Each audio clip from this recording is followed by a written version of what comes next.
All right, hello everyone, and welcome back to the math puzzle crash course. We've got simple mixed operations problem here for you. It's 6 plus 6 times 6 minus 6.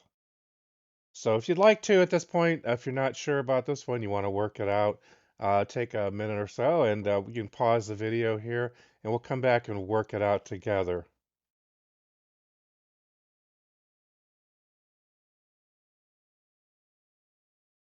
All right, so it's if you remember your order of operations, multiplication's always got precedence over addition and subtraction. So the first operation here is 6 times 6. I know for some people they think you're just reading a sentence and you ignore whether it's addition or multiplication, but that's not true. The multiplication has precedence. So it's 6 times 6 is 36.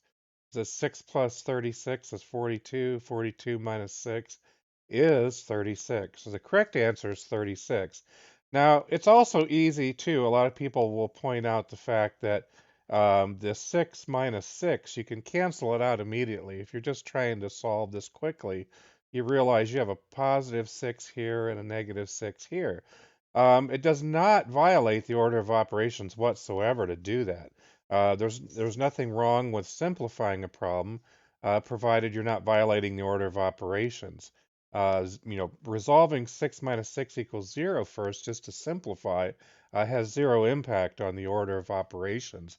And now I'll see a lot of people complain and go, well, you're not strictly following the order of operations. You're supposed to multiply first. You can't subtract 6 from 6. But what people fail to understand is that doesn't have any effect. You can see that. You can cancel that out. You're left with 6 times 6 is 36. It's a good, simple, easy way to figure this out. And again, it doesn't violate the order of operations whatsoever. Um, People need to remember that any part of the problem that eventually is to be added can be done in any order. Okay, I shouldn't have a capital E there, but that's fine. So in other words, when I do this, I'm still keeping the integrity of this 6 times 6. Now, it doesn't mean that I can go 6 plus 6 is 12 and then take 12 times 6 and get 72 and then subtract 6 and get 66. No, I can't do that in any order I want, because if I add this 6 plus 6, then yeah, I'm violating this multiplication that exists. But me subtracting this 6 from this 6 has no impact on this multiplication. But unfortunately, there's a group of people that where the order of operations has been taught in such a rigid manner that students actually miss out on a chance to look at any efficient way to solve these problems and still be correct. I mean, that's the point. You still have to be correct. I am not suggesting that you go straight left to right and end up with an answer of 66. That's obviously incorrect. But there's nothing wrong with being efficient.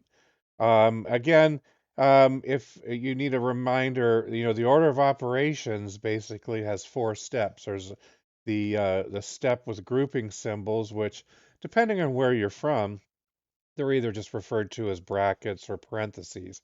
I know, like in the UK, parts of Europe, BODMAS is pretty popular, where you have brackets and then you have three operational steps after that, which are orders. Now, orders is probably a little better, more descriptive term than what is typically used in North America. We use exponents, but exponents is just one part of it. Exponents would be things like 5 to the third power, where 3 would be an exponent, where 5 to the third power is the same as 5 times 5 times 5. Now, orders is a little more general, and it's just, it includes exponents, but it also includes square roots, factorials, anything that's basically a shorthand for multiplication. Now, really in PEMDAS, it's the same thing here. You still group exponents, factorials here, but saying exponents is still just one part of that. It still includes the square roots and factorials. But regardless of what you may not even have learned an acronym. These acronyms have not always been used. The order of operations is very old, but um, these acronyms, they all represent the very same order of operations. Doesn't matter if you've learned BODMAS or BIDMAS or PEMDAS. There's also BEDMAS, which is kind of a mixture where you've got brackets and then exponents. The things that hang people up a lot on this order of operations is the fact that BODMAS has D and then M. Well, division and multiplication have equal precedence. That's why they're on the same line. And, PEMDAS has an M before the D. That's meaningless. Still, multiplication and division have equal precedence. You solve them left to right as you find them. And then with addition and subtraction, it really doesn't even matter what order you do them in. Addition and subtraction are basically the same operation. Subtraction is just the addition of a negative number, so no difference whatsoever. Where people mess that up is they actually start moving signs around. If you have a negative sign in front of one number, I've seen people actually move that sign to a different number. I mean, that's not right. But again, it doesn't matter the order that you solve the addition and subtraction in a problem. Typically, we talk about going left to right and addition and subtraction, but again, multiplication and division, it doesn't matter. Well, and what I'm saying is what matters is you just solve multiplication and division left to right in the order that you find them. There's not division before multiplication or multiplication before division. That's just a misunderstanding of an acronym. All right, so that's basically all I have on this problem. Hopefully you got the correct answer. Again, it's a fairly easy one. Just wanted to do a real brief recap on the order of operations. I hope the video's been helpful.